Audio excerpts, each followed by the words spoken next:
I think it's incumbent on the mining industry now, or they may well feel it's incumbent on them, to show some sign of goodwill. If the government says it's prepared to negotiate, if it says it's prepared to stop the advertising war, then it's probably reasonable that you could expect at least that there might be a pause in that. I'm sure the mining industry is thinking about where it's come now, and she said that she thought that she sensed there was a change in this debate. She did believe that people in Australia thought that they should get a fair share of the resources that were dug up in this country. It would be very difficult for the mining industry now to continue that advertising campaign. It would risk perhaps the sense that it's isolating itself. After all, we've just seen one Prime Minister fall. I don't think that it would necessarily want an ugly battle with the next one. Chris, I'll bring Barrie Cassidy into this conversation now. Barrie Cassidy's in our Melbourne studio, host of ABC TV's Insiders program. And Barrie, you said after watching Kevin Rudd that he was a man genuinely shocked by this turn of events. In watching Julia Gillard, did you see signs that she was also shocked by what's happened? No, I saw somebody that's rather calm and single-minded about where to go from here.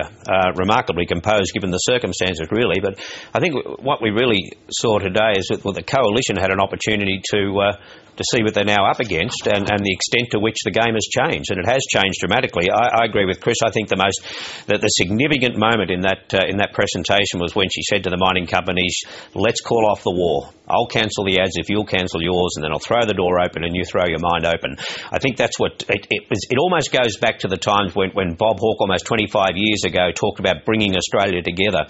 She wants this, rather than just consult, she wants negotiation. And then on climate change, she said something very similar. She said she needs a community consensus on climate change, with the bottom line that we need a price on carbon. So I think she tried to give a sense that she cares about the climate change issue, but there has to be community consensus. So it is going to be that kind of consultative sort of approach, I think. And the other thing that I found, it may be more trivial, but I found it quite extraordinary, is when she said that until she gets a mandate, she doesn't feel as if she should move into the lodge, that she's going to live in a house in Altona and the flat in Canberra. Now that's meritorious, but I think the security people might have something to say about that. It just might not be a practical outcome.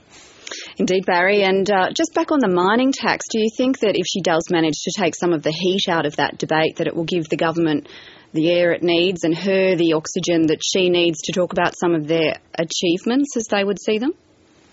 Yes, first of all, of course, they've got to come to some agreement with the mining companies, and I might just make the observation, by the way, when she, by implication, said that they'd consulted and not negotiated. Well, the key consultant, who didn't negotiate, was standing right next to her, but they got over that uncomfortable moment somehow. Look, yes, I do think this will be one of the very early breakthroughs. I think the mining companies will welcome this kind of approach, and that now there is a prospect that they can talk it through, because I think all along, I don't think necessarily the dividend was at risk.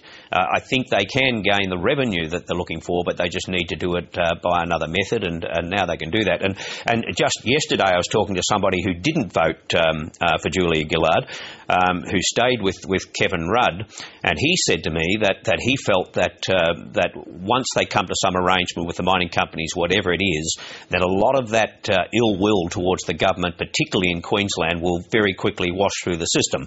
That's fair hope. They'd want to be right, because they're a long way behind in some of those marginals. Barrie, thank you very much. Barrie Cassidy there. And I'll turn now to Annabel Crabb for your assessment as well. Annabel, we heard Julia Gillard say there that she wasn't prepared to sit idly by and watch the opposition take over.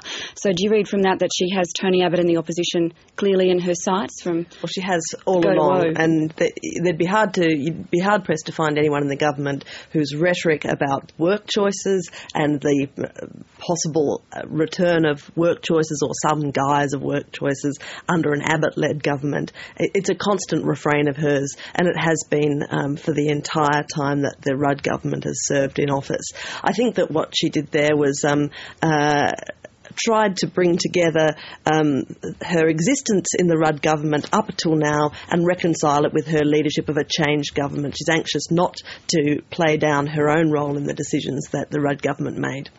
Annabel, thank you very much. Annabel Crabb there.